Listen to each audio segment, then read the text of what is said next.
यह कहानी है एक ऐसी लड़की की जो अपने होने वाले मंगेतर से मिलने के लिए जा रही होती है, परंतु रास्ते में कुछ आवारा लड़के उसे किडनैप कर लेते हैं और ये लड़के बहुत ही खतरनाक होते हैं और ये उसके साथ बहुत ही बुरा करते हैं। परंतु जब वह लड़की अपना बदला लेती है तो वह एक एक कर सभी को मार डालती है और इस मूवी का नाम है स्वैग्ड। मूवी की शुरुआत में हमें जोई नाम की एक लड़की को दिखाया जाता है। आज जोई अपने होने वाले मंगेतर डायन से मिलने के लिए जा रही होती है। उसकी मोमो से जाने के लिए कार देती है और वह उस कार को लेकर वहां से निकल जाती है और जब वह जा रही होती है अचानक से उसकी कार के सामने घायल व्यक्ति आ जाता है जो उसे तो किसी तरह से टक्कर लगने से बचा लेती है, परंतु जब वह बाहर की तरफ देखती है वह घायल व्यक्ति सड़क पर गिर जाता है। दूसरी तरफ एक व्यक्ति के पीछे कुछ गुंडे पड़े हुए होते हैं और वह जोई के सामने ही उस व्यक्ति को कुचल कर मार देते हैं और जोई उस घायल व्यक्ति को उठाकर अपनी कार में भागने वाली होती है, परंतु वे गुंडे वहां पर आकर जोई को रोक लेते हैं और वे उस घायल व्यक्ति को जोई के सामने ही मार देते हैं और यह देखकर जोई वहां से भागने लगती है, परंतु वे जोई की टांग पर गोली मार देते हैं और फिर उसे अपने साथ ले जाकर जोई का रेप करते हैं, जिससे जोई पेन में जूझ रही होती है। और वहीं पर अब ट्रे और बिस्ट के बीच में अब जोई को मारने की शर्त लग चुकी होती है और जिसे बिस्ट जीत जाता है और फिर वह जोई को मारने के लिए जाता है, परंतु जोई अपने आप को वहां से किसी तरह से छुड़ाकर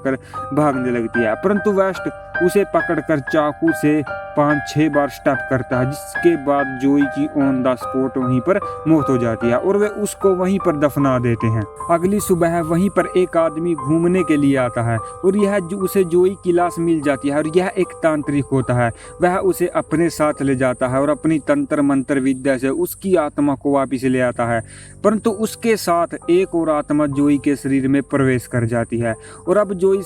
शहर की तरफ निकलती है और वहां पर उन्हें चारों में से एक रेपिस्ट मिल जाता है जो पुलिस वाला होता है, जिसने जोई के साथ बहुत बुरा किया होता है। जोई उसके पीछे बार में जाती है और वह एक बोतल से दोस्तों उसके पेट को फाड़ देती है और उसकी अंदड़ियों को निकाल लेती है, जिससे वह वहीं पर मारा जाता है। अगले दिन जोई औजार की दुकान में से एक तीर कमान को लेकर उन्हें मारने के लिए चली जाती है। तभी वे सब जोई की लाश को देखने के लिए जाते हैं, परंतु जोई की लाश वहां पर नहीं होती और यह देखकर वे सभी कुछ दिनों के लिए बाहर जाने लगते हैं। तभी उनमें से एक अकेला सामान लेकर अपने घर से जा रहा होता है, तभी जोई वहां पर आकर उसे तीर मारने लगती है और वह उसे तब तक तीर मारती रहती है जब तक वह मर ना जाए और दोस्तों वहीं पर उसकी मौत हो जाती है। फिर ट्रे और उसके साथ ही भाग रहे होते हैं, परंतु वहां पर जोई आ जाती है और वह वेस्ट के साथ फाइट करती है। वेस्ट उसे चाकू मारता है परंतु जोई पर उसका कोई भी असर नहीं होता, परंतु तभी ट्रे ब्रेक लगाकर उसे कार के नीचे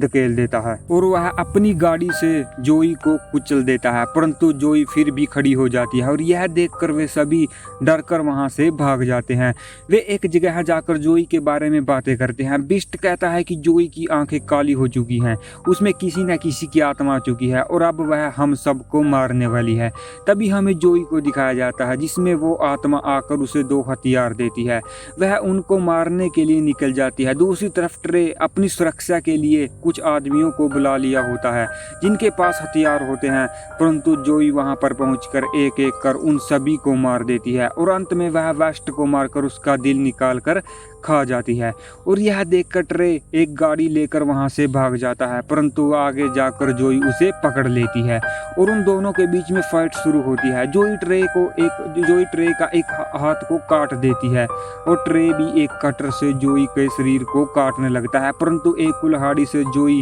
ट्रे के सर को अलग कर देती है और वहीं पर ट्रे मारा जाता है और अब जोई का बदला पूरा हो चुका होता है और वहीं पर जोई का मंगेतर जो जोई को ढूंढते हुए आ जाता है, वह उसके आधे कटे हुए शरीर को देखता है और वह उसे जला देता है, जिसके बाद वे दोनों आत्माओं को वहीं पर शांति मिल जाती है। उसके बाद वह तांत्रिक उसके सभी जोई के बारे में सब कुछ बता देता है और यही दोस्तों इस मूवी का दी एंड हो जाता है। और यदि आपको